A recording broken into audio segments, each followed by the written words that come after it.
Okay, YouTube, this will likely be my last video in this series. I might do another one of a running video, but I don't have a rally track anywhere near where I live to get good video of this car driving around. I could do video in a parking lot or on a baseball field or something like that, in a park maybe. So if you guys want to see running video of that nature, I'm happy to do it. Just please let me know. So this video is doing, I did the body for the Suzuki SX4, and step one is trimming out the body. I didn't take any pictures of trimming out the body because, you know, there's a million videos on YouTube about how to trim out a Lexan body.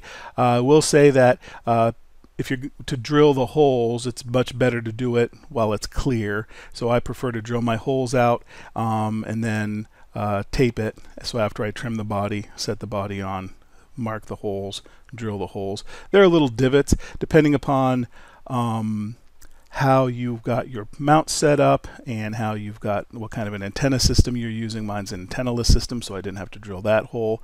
At any rate, those are the things to keep in mind. Notice that some of these hole sizes are different. We've got 7mm holes here, 6mm holes here, 4.8mm holes here. So if you're using a reamer like I did, you'll maybe need to go slowly and just measure or test fit, which is what I did. Otherwise, you can use like a drill bit, and then you can get the exact size that you need. So this is the body, how it comes from Tamiya, right? It's in just a plastic bag with a cardboard clip, and underside inside the body are all the accessories. So you take it out of the package, this is what it looks like. Of course, it's normal, typical Lexan body. You got flashing around the bottom, you've got score marks around the window, the wheel wells and such. And then these are all the accessories as they're laid out. So what we've got are the instructions, which because there was a delay from when I originally took these pictures and I pulled out the body and all the parts to when I actually trimmed up the body, and then when I got around to painting it because the weather outside needed to be good, I actually misplaced my instructions. So when I applied the decals, it was all by guesswork. So I made a couple of mistakes because of that. I wasn't quite sure how this went on because I didn't have the instructions, and these instructions aren't anywhere on the internet. So I had to scan these after I found them after I'd completed the body for this video. So we've got some chrome light buckets, which I did not use because I don't have a LED set. But if I was going to run this more as an actual rally race car, I would definitely put the LED light kit in because there are some nighttime rally races, which I think is pretty cool. I kind of wish they were around here. You get a decal set, of course, and you get window stickers, window masks for masking up the windows, hardware here for installing the mirrors and such, and then there are the little LED brackets to mount the LEDs. So after I trimmed up the wheel wells and mounted the body, I did a test. This is what it looks like unpainted sitting on the body. So you want to make sure that your wheels aren't rubbing on the edges here. You use a little sanding block or a Dremel sanding drum to get the rough edges off the corners and stuff. But this is how you can tell to make sure that nothing is rubbing, because if you hold the chassis, you can press the wheels, you can see if anything is actually rubbing through the clear plastic. So one thing I want to note that I didn't know before I bought this body kit is that all of the decals are pre-cut, which is unusual for Tamiya. Usually we have to cut them out. So that will save you a fair amount of time of not having to cut out the decals. Now, the decal cutting, the pre-cut, is not anywhere near as precise as what I typically do by hand. So if you're really detail oriented, or this is for show, you might consider going ahead and cutting out your own decals anyways. But as this was the first time run through with this particular body, I'd never built it up before, and it's just going to be used as a basher for the time being, I went ahead and just left the decals with the pre-trimmed. So when you're painting up a Lexan body, the first thing you want to do is wash it up so that there's no oils or anything on the inside of the body. What I typically do is get a pre-soaped SOS pad, put some water in the bottom of the sink like so, and then I give it a good scrubbing all around on the inside of the body with the SOS pad. This does a couple of things. One, it washes it up, and two, it lightly scruffs the inside of the plastic so the paint adheres better and is more resistant to chipping and flaking. Once you get it all clean, then you get a paper towel and you wash it out. One trick that I've started to do since I got my Cow RC blaster is use that to dry out the body rather than try to use it with a paper towel, because a paper towel never gets all the cracks and crevices and stuff like that. The Cow RC blaster is essentially a vacuum cleaner in reverse with a nozzle to focus the airflow even more. It also gets warm, so unlike a hair dryer, it's not that hot, nearly that hot. It's got much more power, so I can blow out all of the air and completely dry this thing with that RC blaster. So good for cleaning out chassis after a run, but also good for drying bodies. So once it's dry and oily free, the oily residue from your fingers and whatnot is free from the inside of the body, this is what the body looks like. And then we have to paint it up. So what they suggest that you do, right, is cut out the SX4 sticker and peel off the overspray film, right, and then apply this sticker and then remask over it. That's just stupid. So they also have you apply the window masks, which I did not do, and here's why. I thought that the window stickers were opaque, much like they are on short course truck bodies. Sometimes you get the sticker sheet in the windows. You don't have to mask the windows or anything like that. You just paint the whole body and then you just stick the window stickers on, and the window stickers are opaque. And that's what I thought these stickers were, but it turns out they're not. They're translucent, so they basically give you like a tinted window effect. So I highly encourage you to go ahead and mask the windows off. And then what I did was, rather than apply the SX4 sticker directly to the body after peeling off the overspray film, I just held the sticker sheet up underneath the body, and then I took a Sharpie on the outside of the overspray film and I drew a line where this side decal would eventually be placed, like so. So you see I just held the sticker up underneath, and then this is where the side decal I think was going to go. So I went ahead and drew this upper line here so that the white paint below would kind of follow the body line, and then it would swoop up with the sticker. So the sticker was, this was the middle of that sticker. And then I went ahead and masked off all of that below that line. Remember, I'm just overpainting my windows here with what's going to be the yellow. But I don't recommend that you do that. I'd certainly encourage you to install your window masks. But then you mask off the bottom edge, which will eventually be white. Because with Lexan bodies, you paint from the inside and you go darker color to lighter color. So this is the paint that I use for the body. It's PS6 yellow, and of course you want to use the PS series paints from Tamiya, or if you get Duratrax or any of the other brands that are out there, Spastics, make sure you're getting one for polycarbonate, and that's what the P stands for, polycarbonate spray. So then I went ahead and I painted it, and as you'll see with other videos out there and whatnot, that you do a light coat and whatnot, so on and so forth, multiple layers, build it up slowly, let it dry in between, all of that. So one of the things that I will recommend is that when you're masking stuff off, I use the Tamiya masking tape for painting. It's got a fibrous base to it. It's really resilient. You can get a nice clean edge with that. And what I found though is curved edges like around this window and stuff with paper tape. It's really hard, but Tamiya makes a vinyl tape which is white, comes in different thicknesses. You can see it right here. It's really easy to get a nice curve that doesn't pinch or bind. So that's what I used here and there. And I was very sloppy with my taping up because I just figured this is all going to get covered up with stickers, which in the end didn't, kinda did.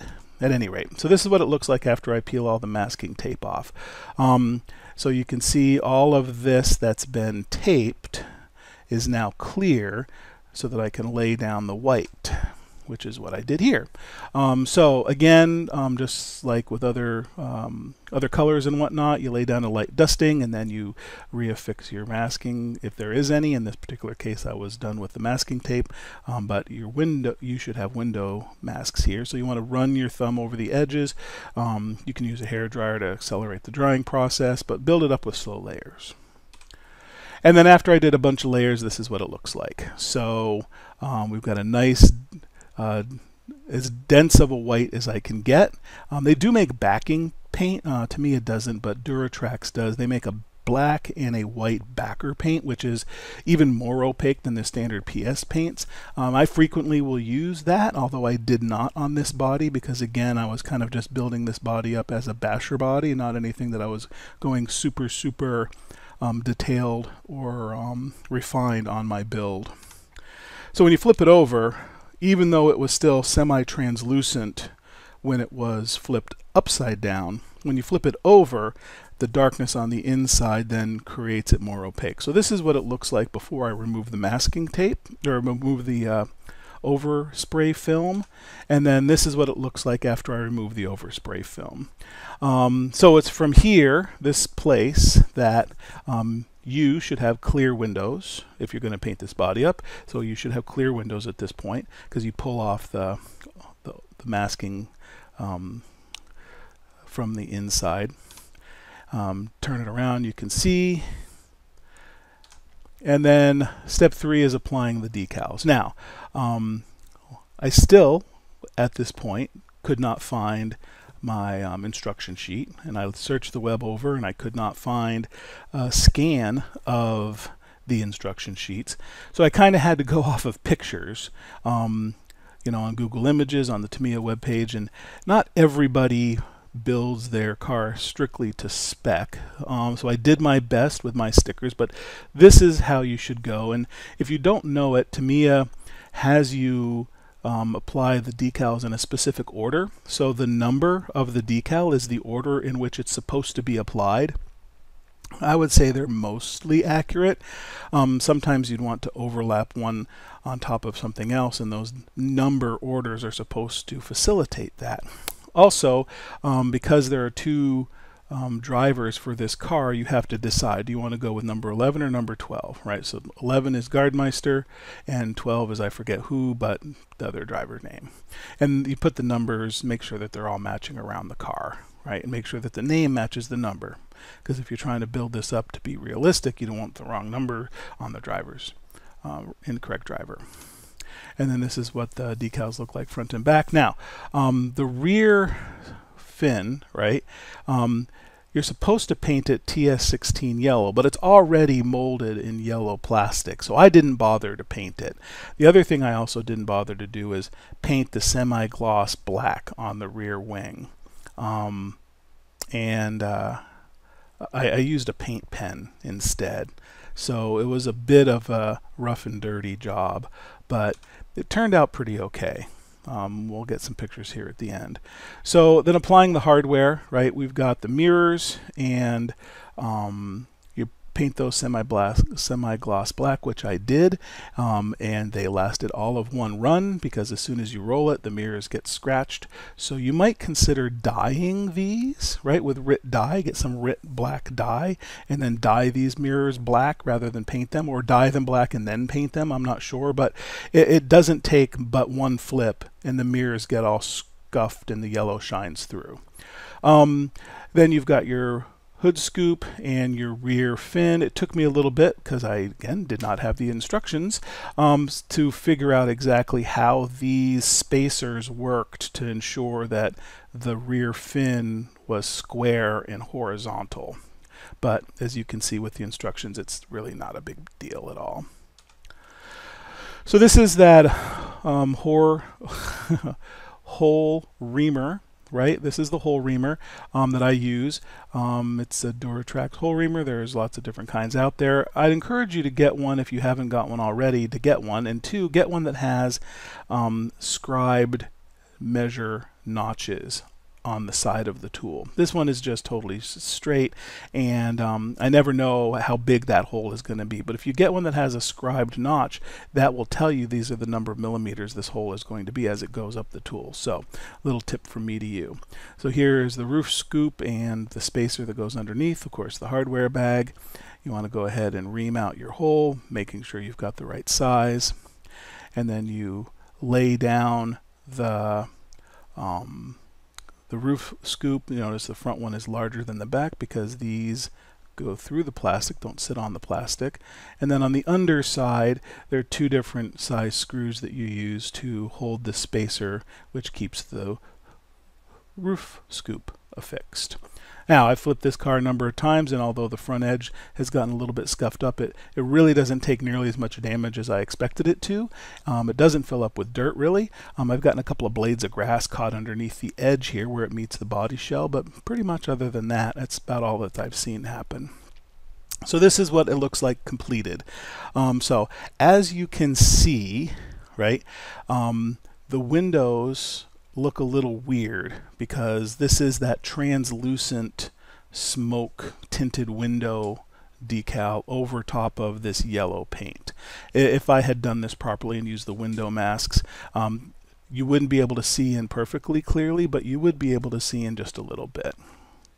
So it probably took maybe 3 or 4 nights of applying these decals because I wanted to do a really good job. And the method that I use is water spray. I've got a small spray spritzer bottle that came with a cell phone screen protector, right?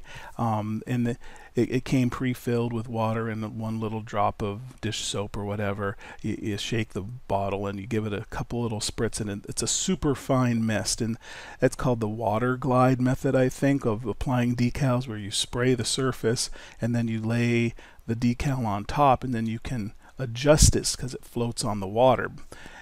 So if you're going to do this, find yourself an uber fine mist spray bottle. You know, like don't reuse a Fantastic bottle or a 409 bottle or something like that. Go to the store, get something brand new or clean, or reuse one designed for this purpose specifically, like that screen protector one that I use. It's really best for the large ones, but also comes in real handy for the small ones, like this name here along the A pillar, because you want to get it exactly perfect. So at any rate, that's the route that I went, and this is what the other side looks like, and that's pretty much it. I did have to adjust the wheelbase because I had originally built this chassis up to use the Subaru body, which ended up going to my son, actually. Okay, so this was the Subaru body that I had planned on using for my build, but once I got my rally car built up and run a couple of times, my son decided he really wanted to run one too, or as I was building, he decided he wanted to run it. So when I saw the Subaru body, I really liked the look of it, so I went ahead and got it for myself, and then I used this with some spare TT-02 parts, right, still the same kind of deal, for him. And this is the longer wheelbase, so it handles the speed just a little bit better than what the shorter wheelbase Suzuki does.